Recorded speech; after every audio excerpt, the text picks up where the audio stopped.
This is Conversations with Mike Sparks. Are you concerned with the state of America, your state, your community? Then you're in the right place. State Representative Mike Sparks. He and guests are here to talk about local politics, history, faith, and freedom.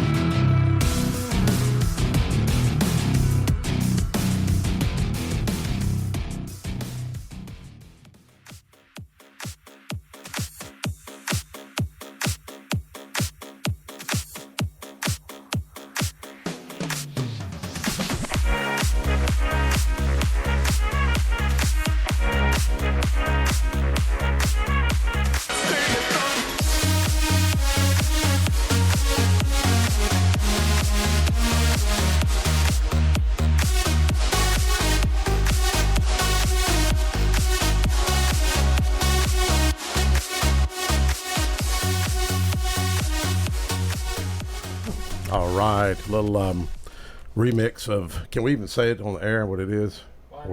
We can say YMCA, but it's not the real version. Yes. Is that right? Yeah, so we're legal. Anyways, speaking of being legal, got Roger Thomas. Roger, how you doing, man? Doing great, man. How are you doing? And our guest, Christian Hidalgo. Christian, how you doing? Great. Thank you. Yeah, man, I appreciate you. We gave you, like a month notice? We've been planning all this, Yeah. and anticipating you coming up. Yeah, it's 48 So that hours. means you found. That's that right. means you found out about 2:00 Yeah, today. yeah. probably. That Okay. was to be typical, but not today. I had a little I did extra call time. him last year. It was like, hey, you don't want to come up? And he was like, when? I said, tonight. And he was like, man, I need a little bit more notice.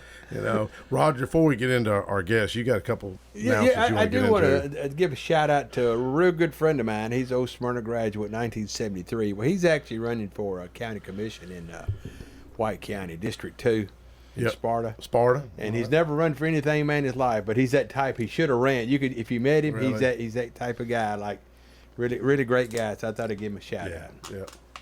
Bill Templeton is actually his Bill name. Templeton. Yeah, yeah. All right. See, Republican, Oh, Democrat. yeah. He's actually, but he's not running as he's running as a Republican. He's not running as a independent. Man, you know, speaking of that, there's a bunch of people they're taking off the ballot or anticipating. You see that? Yeah, yeah. What's like 100 and something people? Oh, in Tennessee? Oh no. That's what I thought. I saw some I local seen it stuff. today. Really? Why? Why? Yeah. What You reason? know, they don't qualify. They don't Oh, okay. qualify. Yeah. Does somebody have to challenge that? I don't know. Yeah, I would assume so. Yeah. Okay. The and one thing we want to bring up, there's that public hearing on the I-24 choice lanes, March 3rd at the Smyrna Event Center, and folks may want to go to that. A lot of people have been curious about the choice lanes and what's going on with our highways and byways, and a lot of people get a little fired up, especially when you're one of those that driving to Nashville like I do almost every day. Do you ever have to drive to Nashville? Oh, once or twice a week at the most. Man, it's terrible. Yeah, it's terrible. I mean, it really is. I was with Homeland Security and Department of Homeland Security and THP, and one of the Democrats was, I'm not saying railing on the Commissioner Jeff Long and Colonel Matt Perry, but he wasn't being nice, put it that way. And I like the guy. You know, he often sits next to me, and it was about ICE and, you know, working with THP, and I had this picture pulled up. And well, in fact, let me just pull that boy's picture up, and the guy beside me, he asked me, he said, it was a Democrat. He goes, well, who is that? And I said, well, this little boy got killed on I-24. And so, in fact, I'm gonna pull up his picture right here. So when I got to Homeland Security, I raised up that picture right there, Oh yeah. and I said, "This is why your job matters." If folks can see that, a little Yeah. Noah right there, 22 years old. 2 people were murdered on I-24 last year. You know it? Yep. Anyways, I was just telling them your job matters. This is one reason why, and it also matters when you try to drive into Nashville like I was back in the fall and summer, helping that nurse. You know, her son got killed in that car wreck 17 years ago. I had to be the one to call her, and her car kept breaking down. But man, dude, it's a different day today than we were kids. You know, I seen people doing donuts by a bus stop. Right. People driving the center lane, no police. And then I was thinking THP because I just requested a couple more officers to be up down there, and they were patrolling. But My big Man, the thing I world's see all the changed. time, daily, I count it. My daily U-turn, I see somebody do. Out of nowhere. Oh, U-turns? Yeah, out of nowhere. I mean, Yeah. the other day I saw one right in front of Walmart, Smyrna on England Springs. Oh yeah. I was pulling down the car there, just like that was one a day. If you really pay attention, there's one a day. Yeah. But anyways, public hearing, folks want to come out, Smyrna Event Center, March 3rd, and be pretty informative. Have you studied the choice lanes? No, not at all. Yeah. Yeah, Man, yeah. I thought you knew everything. I know. You know, I've only got so much I capacity. always see you as like a wealth of knowledge. We did go over Yeah. into that the town center when they had that. Yeah, we went to the Yeah. prior one, you know. prior, and, yeah. Well, a couple of them. And they got, like you said, it's like you said, they got to do something. What are they going to We do? gotta They do got to something. do something. Man, I worry about, like I told the commissioner, and I worry about my grandbabies. You know, their Mm-hmm. Grace is 3 and Henry's 1, and you know, I think, man, what's the world going to be like in 20 years, 30 years? Yep. Because you think 20 years to Jeremy and Colin, that seems like a long time, Right. but to us, Yeah. it's like 20 years ago wasn't that long ago. You know, Yeah. Wouldn't be in my 40s. you know it's, right, that's it right. just seems to be Mike getting, looks at me when we always talk getting those years. worse. Yeah. Well, one thing that we want to recap before we get into Oh, our guests was you helped organize a great event yesterday. Oh yeah, the Old Jefferson tour, and man, It was fun. It was oh a really yeah, fun did event. you have a good time? I did. I really did. And And we got to give Toby, like I said, Toby, Yeah. he's 88 years old. he's still out there doing it. Totally And he, crazy. he Still out went there back doing there it. twice. First time to scout it, make sure everything was good, the path Yeah. that we took. And then him and his daughter and his son-in-law. And then this is Toby Francis we talked about. Then he came back and he spoke some. Then we went on it again. You know, so yeah, and he had that hip surgery, I think, last year. Well, then he just fell and hit his head. Yeah, he had Got some stitches. You didn't see him. I That's why saw he had that, his yeah. hat on. He had some Yeah. stitches. He had a Band-Aid on. I saw that. Yeah, so. he had some stitches. He fell the other day. But yeah, he's a real warrior, man. He's old country tough. Did know, you ever he have him really as a is. teacher? No, but he did. The only time that I've ever toured the Old Jefferson area was with a Toby Francis tour. It's really neat. Yeah. Yeah, Yeah, he's a great guy. Yeah, Toby, you know, he's got the gift to talk. you Yeah. know? Yeah. Yeah, he's there, man. It's kind of funny. He'll tell you, like, I know I can be a talker. I know. Man, he'll say. start telling you his life story. Wait a minute, what were we supposed to talk about? Me talk about old Jefferson? Yeah. Yeah. Now, is he part of the Francis clan, like Thurman Francis and Yeah, and that's- all that? that's Was his all uncle. part of. Yeah, Okay. yes, sir. Okay, gotcha. He really is a good guy, and you know, sadly Marty Lubman couldn't make it to the day, and we were hoping Marty talk about the Trail of Tears to come through there. Yeah, and Some I areas. had some people come up with came there to hear that too, and that's what. Believe me, Marty's going to be back, and we'll do a speech somewhere at Creek House or something. We'll get Marty. We'll get him Well, out if there. folks don't know, you know, he's in ICU right now, and Yeah. he had another sepsis Yeah. incident, and man. went up there and seen him Friday, and his spirits were good. I talked to him earlier, and he I think he's going to call in tonight. He posted a positive update today, I think. Yeah, this is twice because when he did that, your chili cook-off, he spoke about it, and he told me he was sick then, Yeah. and that's when he went into the hospital right after that. But he made it. Like I said, he's a tough dude, man. Yeah. Well, he was honorary back in the day. He's still kind of honorary. Did you know him back in the day? I did not. I mean, I knew of him being an insurance salesman, Oh, or seriously. yeah, they're in town, but that was about it. Yeah. Yeah, Mike, remember he was Mike's insurance. Okay. No, he wasn't. No, the nurse. I was in there the other day checking on him, and the nurse goes, "Well, how do y'all know each other?" And Marty looked at me. I looked at him. And said, "You really want to know how we know each other?" You know, he run me off from his insurance company. Oh, okay. Okay. Remember my '68 Camaro, the red I think hot so. rod. Yeah. Marty I- remembers it too. That's Yeah, why yeah. he ran him Well, I was off. waiting. He was a big man around town, and I was waiting on him. And she goes, "Well, just hang out here. He'll be in just a few minutes." I waited about 10 minutes. He come in. He goes, "What's he doing here?" Looked at me, and she goes, "He wants to get a bill on insurance. We ain't insuring him." I mean, he was rude. I'm talking. Right. And I vowed. You ever vowed you're going to get somebody back? Yeah. Maybe, Well, I know you would. Maybe. What's that book that Machiavelli or something like that? Oh yeah. Machiavelli. Yeah. And I seen he come by my car business years ago, and you know Roger's heard this story, And I was still bitter, and he was going to come in, and man, I was fixing to pull the trigger, and I was like, "This is the time I got him." And I already had it lined up, and I was going to pull what my dad would have done, would have said, "Don't let that door hit you in the blank on the way out." And I was fixing to, and then I thought about my mom, and I thought, "What my mom want me to do?" And I thought, "What would Jesus do?" And I was like, "Nah." I let it go, and Marty goes, "Yeah, you figured out you can make some money on me on a car deal." And I think I've sold him probably, I don't know, 5, 8. 10 cars. We speak a lot of WWJD, don't we? Yeah. We talk Anyways, about that's that. We inside talk about information. that. Yeah. Well, it's hard to have a Christ-like attitude all the time, especially when you're younger. But no, but that's it's a big part of life is forgiveness, man. Yeah. I mean, it's really. You ever had to forgive anybody?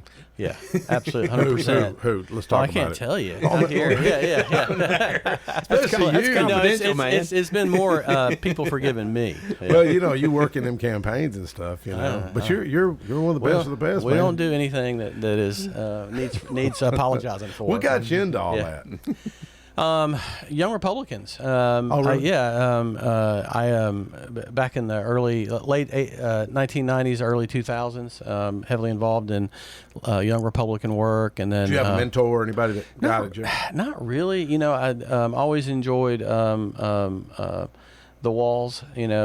Sally and them, it's was just kind of a natural outcome of what I do for a living as far as advertising goes, because you're really selling a brand and a product and a message, and it's snapshots and sound bites, and so once you learn the game, if you will, then it's just a matter of helping people tell their story. Yeah, you got to get your story out there. Yeah. That's why I went back to school to learn journalistic communication, because I had fake news. In fact, I think I've done 3 different interviews this week, Fox 17, I think Channel 2 and Channel 4, and then I've got a book that talks about propaganda and fake news, and I was telling them, I just went back and audited a TV news class that I had 7, 8 years ago, and those reporters kind of looked surprised, and I said, but if it wasn't for those things coming against me, it wouldn't have motivated me. Yeah. Because truth is important. Yeah. I mean, especially to our republic and to life, and a lot of times they're about clickbait. Yeah. Yeah. But I don't think journalism is what it was 30 years ago. Absolutely not. No, I worked in a TV station while I was in college for 2 years, doing the graphics for the evening weekend news, and while I was there, we literally, this is how old I am, we used to get our news off of an API or AP and a UPI wire, literally a machine that sat there, had a little ticker coming out of it. Wow. And the producer, a story would come in, they go tear it off, and they'd take it back, and then they'd start typing, and they determined if they wanted to tell the story or not. And I saw firsthand how changing just one word can totally change the meaning of a story. Crazy. And so the way that they would pick and choose the stories that were important to them and how they told them was really interesting. Well, I had remember Chris Clark. Yeah. And he's a legend, and Yeah. I had the opportunity to take his class, and this has been at least 6 years ago. That's cool. And I got him, and he's not very he's pretty, what do you call it? Is it the word stoic? Is that just very kind of serious about his job? And so I come in I gave him a cup of coffee, and he goes, "Mike, is this decaf?" I said, "No, it's full throttle." I said, "Why in the world?" He goes, I can't have, I gotta have decaf. I said, "Why in the world would you drink decaf? What's the point in coffee?" And he goes, "Man, I'd be shaking if I didn't." And then another time I was real serious in class. I said, Mr. Professor Clark, I said, "Have you watched that documentary about Anchorman?" He goes, "No, Mike, I haven't." I said, "Oh no." It's narrated by that Will Ferrell, and all the students started laughing, and he looked at me. He never watched the movie. Right. He looked at me like, "You jerk." Yeah. I mean, I don't think he liked it too much. But the cool thing about the media, in fact, I was in his class, and my sister Vicky was in the nursing home, and I couldn't get any help from Humana Insurance, even though she'd been paying Humana for years and sold insurance, and I would call Humana, and they'd say, "Yeah, she has 120 days worth of skilled nursing." Then the nursing home would apply to Humana, and they turn them down. Yeah. Then I would call and like, "Oh yeah, she's paid in, she's got this." The nursing home, they would deny it. The nursing home said, "Man, this happens all the time with these insurance companies." And I got a hold of Fox 17, and a little reporter, Nikki, came in, And sadly, in nursing home, there was 4. She was in room, 3 other patients. Man, really sad situation. And no disrespect to the nursing home, but I come in and they come in and I could see the management staff was freaking out. And I said, man, let's start rolling. And they interviewed her, and she wasn't in her right mind and all. And they called out Humana. That's the only time Humana ever returned my call is when the media. See, that's the power of the media. Oh yeah, yeah, You know, absolutely. It's the power of a story. You know, but yeah, we missed you yesterday at the tour, which you said you've done it before, right? Yeah, You know. yeah, absolutely. Yeah, Chris, I'm looking at your your DVDs here, and Rutherford County, 200 years of our county. Can't wait to look at this. But a lot of things that really, really, because you're a smarter guy, said what you like is probably the same thing I like. But anyway, we had a guy there from Sulphur Springs, Terrell Davis. He was there yesterday, and he used to do a radio show. He may still do it in Nashville. And I knew him through my cousin. I think they were the class of '68. And he made it. He made it all the way down the track. But we did have a lot of good people there. A lot of good we had crowd. Rick Hall. We had Dale Swain. Yeah, shout out to Dale Swain for helping organize. And his, well, that was the the his- system to speak through. Jeff's wife, Angie. Yeah, for helping. Yeah, and we had with a guy from TDEC. Yep. Hobart. Hobart Aiken. And Craig Short, which was and his dad, Sammy Short, which is the old Peyton Smith grandkids and great-grandkids. We used to be the old Stony Lonesome Keeble Plantation. Rob Lenore, the Lenore Victory Home built in 1804. So he's a descendant of them. He had all that information and pictures he So brought. y'all know where it was roughly? Do I? Yeah, they did. Oh, yeah. Okay. He's Was been it back out in there that before. little area or on Central Pike? You The talking Lenore about home. No, it was right there in the middle. It was a courthouse right there in the middle of. Yeah. Oh, is that the big one that you see? Yeah, and he had a picture of his that big walnut tree there, and he had about a 1920s picture. He thinks that was the same walnut tree that was there. Oh, really? Yeah, they were looking it cool. over, and of Yeah. course, shout out to Tony Campbell, Steve Sullivan, and Steve had some really good information. Did you hear that? What he was telling me about the wood that came from the Yeah. Oh, Victory House. yeah, and it went to that So that the Victory came- home over there. Yeah. It came off the Reed Inn.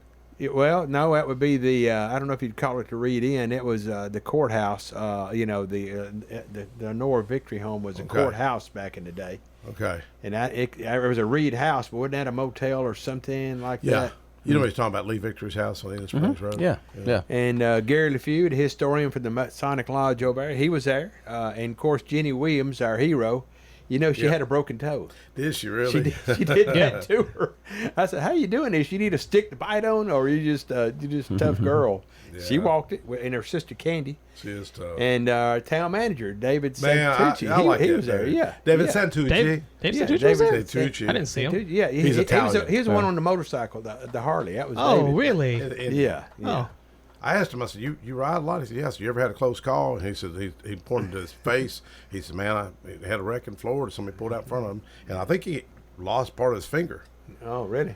Yeah. Yeah, he Wow. did. But yeah, man, we had a really good group, and Angie Gill, for being, she took the account and got everybody's emails so we can keep them informed on things we may do. How many folks you reckon come out? She said it's about 60 that she got their names. Yeah. So, but we had 100 a couple of years ago, but it just seemed like it was just a whole lot better group yesterday that were really into it. You know what I'm saying? That Oh, was well, really I into the tour. got to brag on this guy, man. He done something today that he shocked me. He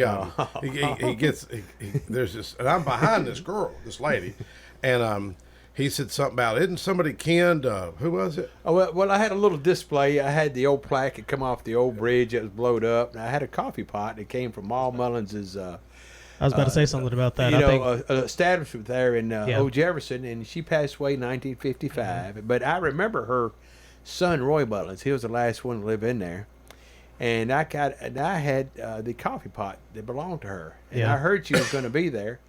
And you can tell the story better than I Well, can. I was behind her, and you know how some people just shock you, and it'd be like Marty Luffman doing something special, and all of a sudden, Roger goes, "Oh, you're Ken." He goes, "Well, I'm gonna give you that coffee pot of your great that was a very grandmother's." yeah. And then and I was right behind her, and all of a sudden, man, she kind of started shaking. She started crying. It was really sweet. Yeah, that was a very touching but moment. me, I had to find it, and she will probably cherish it and pass it on How'd you down. know it belonged to her grandmother, though? My uncle got it. I know he got it from her son, Really? Ma Mullins' son, Roy So Mullins. Ma Mullins is the one that had the beer, the beer joint. joint. Yeah. Okay. So then you're saying they're kin to the people with Snake Pit. Yeah. Or but started Ma a snake Mullins is pit. actually this girl there. Her name was actually Regina Maggart. Maggart was her name. Okay. I think I'm saying it right. And she's the great granddaughter of Ma Mullins. You know, Ma Mullins. That's was there. cool. And Dale's one told me that, and he Yeah. told me she may be there, and that's what I said. Well, I'm gonna show her this pot. Then I said, man, I had to find this to put it out here. I'm gonna get somebody that'll mean a lot. That to wants it. That's Yeah. cool. So Yeah. that's how that come about. You can't take stuff with you, Yeah, No right. U-Haul. And- No U-Haul's following But the she'll hearse. probably pass it on down, and you Yeah. know, to be in Yeah. the family for a while. Me, I may not know where it's at another year. Yeah. That was sweet. Neat. Now Christian lived over on Front Street down from the Snake Pit. I did. Yeah, I grew up there. So you Yeah. remember the At the snake pit. killing, the murder? I was in there a lot as a kid. Were you really? Yeah. Well, yeah. the one that went on, that was my neighbor that did that. Yeah. I'm not gonna say his name on the Yeah, radio. sure. No, I was there that day. Oh, were you? Yeah. Me and my best friend were in our front yard, right there on Front Street. It was right around July 4th. Now, what house did you live in? I lived in a trailer right next to Mr. Miller's house. Mr. Miller was actually kin to me. Okay. Yeah, I'm. Yeah. Let's say my aunt was a Miller. She Okay. married Right, Jimmy yeah, Miller. It was Doc Miller and Jimmy Miller. Okay, cool. Jimmy Miller was she was married to Jimmy, and so that's how I knew him. Yeah, He'd we be rented sitting on from that porch. we rented from him for years and lived Okay. right there next At to the Ideal corner? Beauty Shop. Yeah. Yeah. No, it was I mean his house was at the corner, but ours was in between the movie theater building that still stands and his house. It was Yeah. just right there. Yeah, Slid- okay. Yeah. Was it blue? No, I can't remember. I don't know. I remember a trailer being over there. Yeah, I try to forget it. What year did y'all leave? Well, we left when I was in 8th or 9th grade, maybe, and moved up to the trailer park on near the airport. But the day that happened, me and my best friend were in the front yard, and we thought someone had like some big fireworks, like some M80s or something. So we ran out to see. It's like, oh, cool. And then we saw two guys shooting at each other. Wow. And so we ran down there because we had just come from there. We had been down there playing pool with my dad and a bunch of his friends, and we were drinking sodas and eating chips and playing pool. And then my dad said, hey, y'all need to get home. So, and we would always walk in that back alley where the old Smyrna jail used to be and all back there.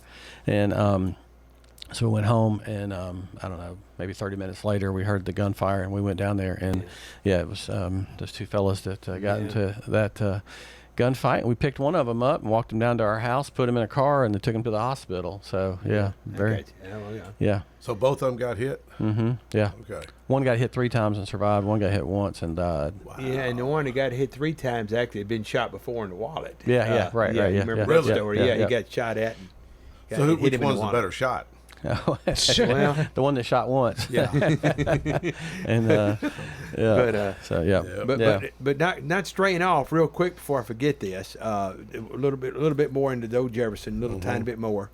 You know, the first people that was probably there were the Lenoers. You know, and Rob Lenoir was there. The guy that was recording a lot. Yes, he did record it. It's out there now. You can watch the tour. It's Oh, on okay, recording. cool. And then the last ones to leave were the Eadeses. That was Ernest Eads. And his daughter was going to be there yesterday. So it was kind of neat. Eads. The first one to show up. Now, who was a couple that was leaving? That was the last? Elliots. That was the Elliots right there. It was Joe Okay. Elliott and Brenda Elliott. Yeah, she was Yeah. a Parker at one time. But Anna was going to come. We used to call her Doodlebug when she was a little girl. But she okay. had a death in the family. She'd Yeah. never been on one, and she was really wanting to come. Yeah. Her and her husband, Randy Elliott. That So was they really didn't nice. get to make it, but I told her I'd give her a shout out, you know, Yeah. on the radio. Well, there's Christian down there where the East Fork and West Fork kind of come together. You'll see, some. Well, you can see obviously where there was like a ramp, a boat ramp going down in the river. But you'll see almost like some rocks slowly kind of going out there. I'm guessing that was an area people walked out on or something. I think it may have been where they launched those, wood back in the day, the wood things too. The barges, like the flatboats or something. I'm thinking it could have had something to do with that. Yeah. Because that was obviously where Uriah Stone and all them started venturing down to, and eventually became the Stones River and all. So I mean, it dumbfounds me how they could get way down the river. I think they had to wait till it rise sometimes. Mm-hmm. To get them out of there. I was reading on the Trail of Tears where it come through there, and it said that they forded the West Fork. So I mean, I don't what area is going to be shallow. I mean, is it that shallow where they could just walk right across there? Yeah, well, some places you could drive across, like where my great-great-grandparents were, the Creeches back there that went across to Florence Road on the west side, the side I used to hang around. That side there, you could drive your car across. And then there was another place right there Toby was talking about right there on right before you get to Central Valley Road on the left, across the river there. He said there was a place you could go across. I don't remember that. Okay. But you're more of the East Fork. Maybe you remember it. I don't know, man. I don't know, Chris. It's no, I don't know either. I don't know. Yeah. Well, they had the East Fork boat ramp and all the areas, and they shut it all down. Yeah, he knows all I never went out there. I was on the West Fork side. Yeah, there you go. Yeah, that's right. That's right. The good side. Getting in trouble. That's right. Yeah. You ever hang out there? I can't. I don't know. I don't even know what you're talking about, man. West Fork. I grew up on the lake. Yeah. Because you could. I mean, back then there was gravel roads, and we played out there. The bridge they blew out. It had that plaque and that picture of the bridge, the West Fork. Now to find that bridge, I was telling people where the ramp is, where the boat ramp is on the East Fork over there. If you walk about 100 foot to your left, and you can see the concrete where the bridge used to be there. Now the Corps of Engineers blew that one out. The one at West Fork, the Clarksville, the guys came down and did an operation. Blow it up too. They blew it up. Did like a little operation. Had the helicopter landed it, blew the bridge up. And then Belinda Potts, she's seen it, and the few people watched them do that. Really? Mm-hmm. You look back, you're like, man, sadly they took that. Oh, I know. When we get back there, Mike, and it's just such a waste. That's why Mr. Jones is he gets so tore up about it. Well, that's why I was proud to have Hobart Aiken. He was a really good guy. He was planning and planning specialist, state park historian, TDEC commissioner, had him come out there. That's cool. And you know what we're talking about? Mr. Jones he act like he'd put up $2 million if we can get the state to do something out there. Yeah. He's 95 years old. The state may we do it. It'd be the Corps you have to work with. Well, they work at the Corps, but I mean, it could happen. I know Councilman Steve Sullivan is interested, and others seemed interested. And it seemed like the mayor's interested. And Rick's interested. There's a lot of people that's interested. Like I was telling Roger, I may not see any fruit of it. You may not see anything. But it may be the next generation that sees this stuff.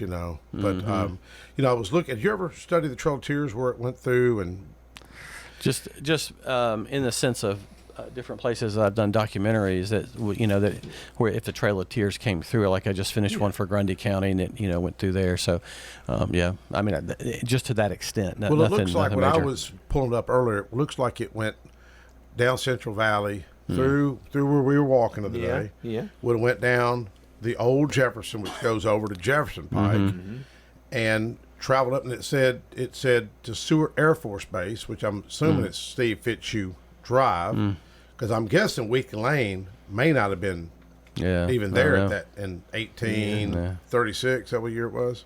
1836, 1838, I believe, is what I read. It said it went down to Fergus Road out there at Laverne, and would have come back out to Old Nashville Highway from there. And Marty, I don't want to steal his thunder, but he did. I'm going to say a little something he did say. He said they would give them stamps to buy things, the Indians, and they camped over there. It wasn't Sam Davis' property yet. That didn't become Sam Davis's property till like 1846. Well, the King's home, they camped out front of there. Yeah, and also over there, it would have been, I guess, the Ridley owned, Moses Ridley actually owned that property that the Sam Davis home is at. From 1810 to 1847, I believe, and that's when Charles Davis bought it from Moses Ridley. Well, what I was telling the commissioner this week, and I appreciate him and the legislative liaison come over, and I was telling them, I said, look, man, and they have a lot of park requests across the state, and I don't know how many's on their desk. What was that guy Robert saying? Maybe 5 or 6 on their, like this kind of on their desk. They've been kind of looking over the past couple years. Yeah. But I told them, man, I don't think you got the Trail of Tears and the first black lawmaker. I I know. The Stony Lonesome. It's a lot of history there. He was born out there, as you know, and I said, I don't think you could find another site and well, you can't, because he was born there. And the state, the county seat from 1804 to 1811. Yeah. You know what I'm saying? And like I said, that's a lot of history there. So like I said, it probably 10 years nobody even know. And you've got infrastructure there. Mm-hmm. Yeah. But what inspired you to tackle on this one right here, the Rutherford County 4-hour DVD deluxe combo set, and you get into a little bit of you get everything in there. It looks like it's we did. We tried to do a comprehensive approach to it. It first started off with Mona Herring at the chamber had asked us if we would do a 30-minute documentary on the history of Rutherford County and play it across the street from where our office was at the time at the Center for the Arts. And this was going to be in celebration of Rutherford County's 2003, so their 200th anniversary. And so I said, sure, absolutely. And so we put a call out to the community through press release, through WGNS doing radio interviews, and 650 FM or AM in Nashville. They were a partner on it, and we put a call out to the community for any memorabilia, old footage, old photos, any of that type of thing. And so much of it came in. It was really amazing that it mushroomed from a 30-minute documentary to, we released in 2003 or 2004, the first DVD. And then a year later, we released the second DVD, which is a total of 4 hours. And we've won 3 International Film Festival awards for this documentary. Wow. And my mom was born right there in the middle of Old Jefferson. Okay, cool. I mean, right there. Yeah. And my aunt is 97, and she still lives on her own. She's Miss Dot. She's listening, isn't she? Yeah, still sharp as a tack. Lives cool. on her own. That's She's awesome. 97. February 25th. Man, you ought to interview her. Yeah, Dot Comer. Yeah, she remembers when maneuvers came through there, and she remembers washing clothes down at the Ford. Yeah, well, her mom doing it while they're down there playing in the water. Well, we had done years later, we did a documentary for Red Bowling Springs, Tennessee, in Macon County, that area up there. And, of course, they had all the springs there. And it was all 5 of the different types of sulfur water that can come through. But they even talked about Jefferson, at the time, back in the day, being such a resort area. And the old Jefferson Springs over there, Sulphur Springs, they would call it. Yeah, and we, in our documentary on DVD number 2, we have about a 10 or 15 minute section. We interview Knox Ridley and a handful of other people from the area who talk about what it was like growing up there, going to the dance clubs and playing bowling playing bowling and playing pool and then people just getting in the springs and all. It's really neat to hear all that. Yeah, and I can remember the little diving tower in the middle, the old steel bridge. And me and Ernie Graves were talking about that yesterday. He was on the tour, and anyway, we were talking about the old steel bridge. It went across to Lamar Road and crossed over. Yep. And going over it on the school bus. Oh, wow. And you could look down there, and there was a diving tower. Wow. And I knew a guy, he's passed away, and he showed me one day he had 2 fake teeth in the front. He said, I swam into that diving tower. Oh, no. So, really? Yeah. He was, I guess he'd be probably 85 or 90 now, but he was still alive. Yep. But that was, and Terrell Davis, the guy that was there, that's where he was from. Okay. Silver Springs. Guys, let's take a quick break, and we'll be right back. Josh Moss with Affordable Heating and Cooling provides residential HVAC and duct cleaning services to the Middle Tennessee area. With more than 20 years of experience, Josh Moss and the AHC team provide 24/7 service and take care to ensure whatever work you need done is done in a professional, timely manner. Contact AHC at 615-745-1676. That's 615-745-1676. Or go to their website at affordableheatingandcoolingtn.com. Most people know that their insurance can provide them with coverage for the many life's mishaps, but I can help you also unlock discounts, save money, and get benefits with Farmers Insurance policy perks. Whether we're discussing home or auto insurance, I am here to help you understand these great perks. Call me, Mark Lewis, at 615-625-7070 for a quote, and you can get a whole lot of something with Farmers policy perks. We are farmers. Bum, bum, bum, bum, bum, bum. Not available in every state. Only available at select Farmers branded policies underwritten by Farmers Truck or Fire Insurance Exchanges or affiliate. Want a flawless look without the wait? Step into the Vanity Zone in Smyrna, where upscale style meets everyday convenience. Specializing in precision cuts, color services, waxing, and more for men, women, and kids. All delivered by highly trained stylists with an eye for detail. And don't miss the signature hot towel refresher, the perfect finishing touch that leaves you feeling clean, relaxed, and ready for anything. Walk in or book now. The Vanity Zone in Smyrna. Looking your best is always in style.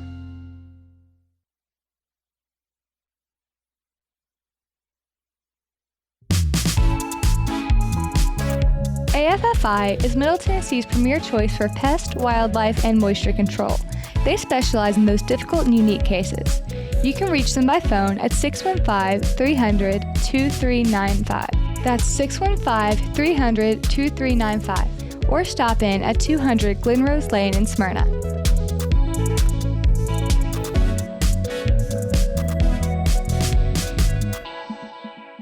Hey, Middle Tennessee, it's Mark from the Safe House. Can I have your attention, please? I have an important announcement. Our president has a backbone. Thank you, President Trump. We sleep better knowing our country is protected. And speaking of protection, criminals laugh when you purchase a fake safe from a big box store. There's no better time than now than to visit the Safe House and see what a real safe looks like. Rebates now through the end of July on select brands. Our brands include Liberty, Fort Knox, and Browning. Drop by one of our locations or go to NashvilleSafehouse.com. And remember, we don't just sell safes, we sell peace of mind.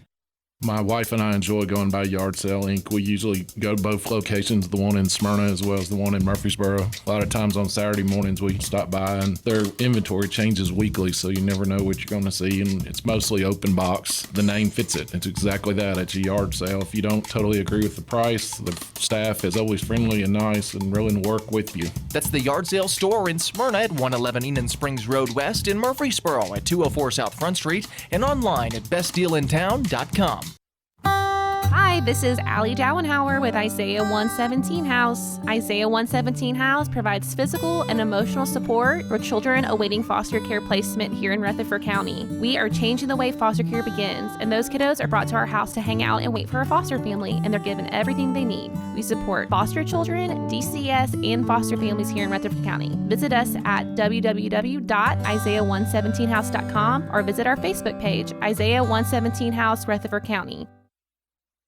Hello, I'm Roger, one of the tour guides at Sam Davis Home, 1399 Sam Davis Road in Smyrna. To learn more about Sam Davis, Smyrna's boyhood hero, we offer tours Monday through Saturday, 10 a.m. to 4 p.m. No reservations required. To book a wedding, creek house rental, field trip, or any other event, contact Jenny Lamb, our director, at director@samdavishome.org. Visit our Facebook page or give us a call at 615-459-2341.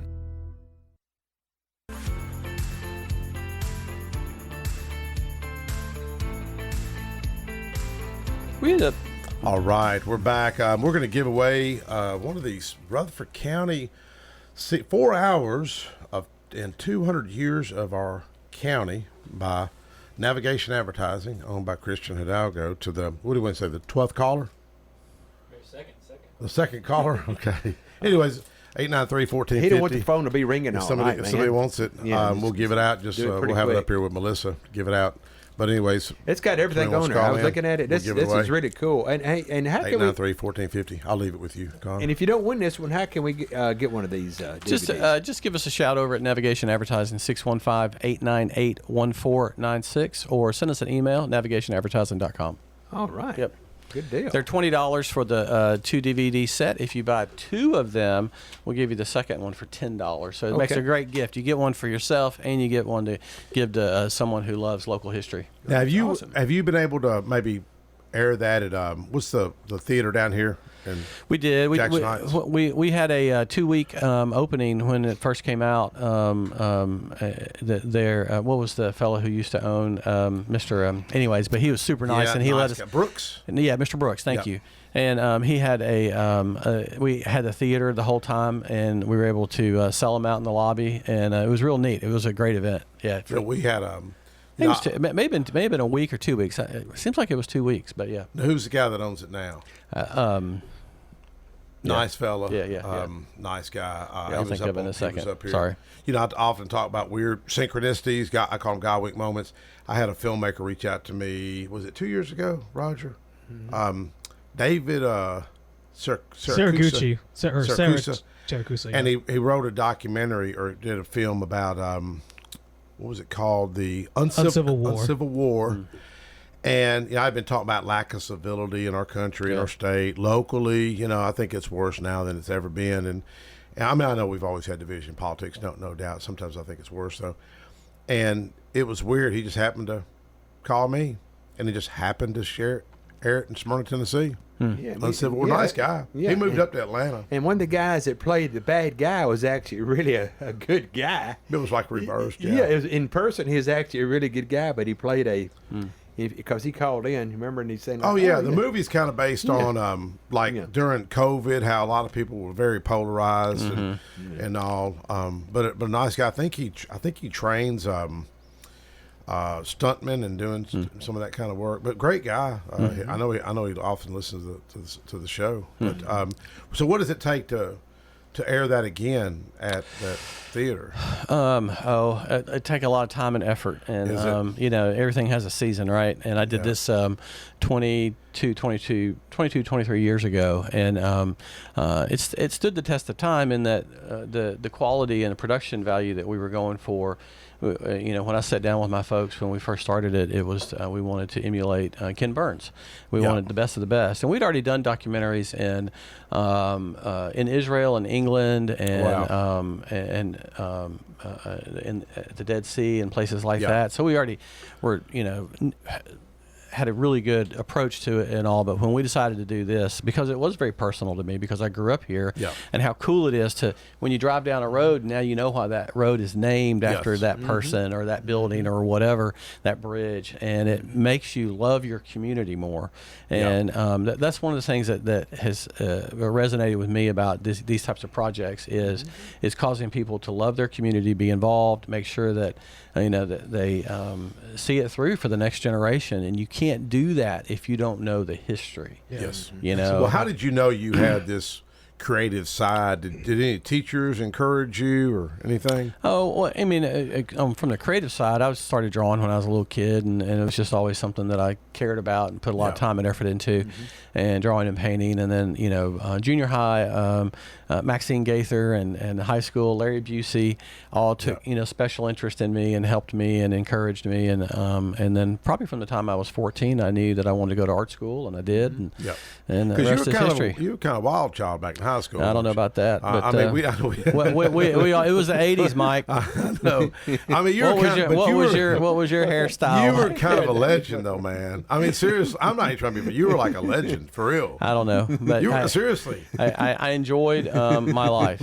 Yes. No, because like everybody knows, because I can't get into all that, get you in trouble. Yeah. Is there a statute of limitations? Look who's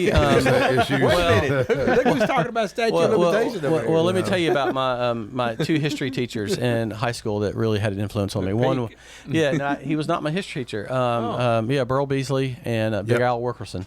And I loved Mr. Wilkerson. He's passed away now, but we used to go visit him at Hickory Hollow because in the summers he sold clothes at like Dillard's or one of the nicer men's stores up there. Yeah. But he used to say history doesn't repeat itself. People repeat history because people are stupid. Yeah. And he said that every class, and I love that guy. We were talking about Mr. Beasley last week with Commissioner Rick Hall and Jenny Williams, because I think Rick had him too. He was the one that would throw erasers at you. Yeah, he would, and he'd get you to wake up. I never got hit by one. He would get up on the get up on the desk in the room and make some pronouncement like some Southern general in a battle or something. And you ever had McPeak? No, I never did. You did? Yeah. He was. I remember the Olympics. I guess Rick Hall talked about this too. What was it? He used that staff or whatever it was for a lot of different things. When I was there, it was a javelin because the Olympics were going on. Oh, okay. So I think that was what 72 maybe or whatever. He'd hit you in the head with a eraser if you wasn't paying attention. How you know that? No, I never got hit. I just remember because you were quick or fast or what? I remember throwing it a couple times at some people, but I never got hit. But I paid attention. Richard Thomas would do it to you. Well, he had arms. I never had him. I had Coach Young. You remember Coach Young? Sure, David Young. Did he ever light you up? Yeah. No. Well, I bet he could light somebody up. Yeah, I only got paddling. Yeah. I liked him. Yeah. Did you ever get any paddlings in school, Mike? Got a bunch of paddlings. Yeah. Did you ever get paddled, Mr. Rakes? Yeah. That was my one and massive mistake in high school was getting paddled by Mr. Rakes, and that was I've never felt pain like that before in my life. And It's tough. I walked out of there barely able to walk, and my tears were coming down my eyes, and I was just like, he paddled me. It wasn't even my fault. Both times. Seriously, a guy was cheating off me. I said, Mr. Rakes, he goes, get up there by the desk. And I said, Mr. Rakes, he cheating off me. He said, I don't care. You shouldn't let him cheat off of you. Man, and it was three. I knew one. I was like, okay, he just one lick. Boom. And then got me again. Boom. And I thought, okay. Then all of a sudden, bam. And I was like, oh, my God. And then another time, it wasn't my fault again. Got in a fight with somebody. And he paddled me again. I was like, Mr. Rakes, it wasn't my fault. I don't care. Get up there. But you know what's weird? I've shared this on the radio. It's I don't know about maybe human behavior of that age group. I remember walking down the hall because those high school years are tough, and he walked up beside me, put his arm around me. He said, Michael, I've always heard you're a very polite young man. Keep up the good work. And I thought, I wonder where he heard that from. Yeah, And I was dating the school board chairman's daughters, a couple of them, and real sweet, and I thought maybe that's where he heard it from. Because I kept thinking, where did he hear it? But I ended up, everybody that ever paddled me was my favorite teachers. Oh, yeah, we all needed it. Yeah. Wonder why that. Have you ever studied? This is kind of deep psychology to wonder why people I like Ernest T. Bass and Mayberry when the teacher spanked his hand. And Miss Crump. I love you. I love you. No, it was kind of weird because I think I have this theory that young men really need discipline. Yeah, but we want boundaries. Yeah, absolutely. Yeah, and then no one's ever willing to give boundaries. Then when you have somebody that's willing to be decisive and be, hey, there's better choices out there. Because, look at today. We incarcerate more people than any country on the face of the earth except for El Salvador. El Salvador has beat us. Have you noticed that? No. I don't keep up with it, but I believe they're locking up people. Yeah. Anyways, our jails are full, but that's a whole another topic. Have you ever studied like the Briggs-Myers personality profiles? Some call it Myers-Briggs. Yeah, I know what you're talking about. Do you know what you come in as? No. You're phlegmatic. I don't know. It's got to be something creative. Yeah. Yeah. It's fascinating because what it tells you. I don't want to know. Well, but for young people, because here's your thing about it. You don't want to go to school for, 4 years and all of a sudden you just, you go to school for accounting, you're in debt $30,000. All of a sudden, well, I don't want to be an accountant. Right. The Briggs-Myers, at least it's a little bit of a guide post, if you will. Oh yeah, no, that type of information is great. You need to be able to know about yourself, and if you own a business and you're hiring people, it's good to know too.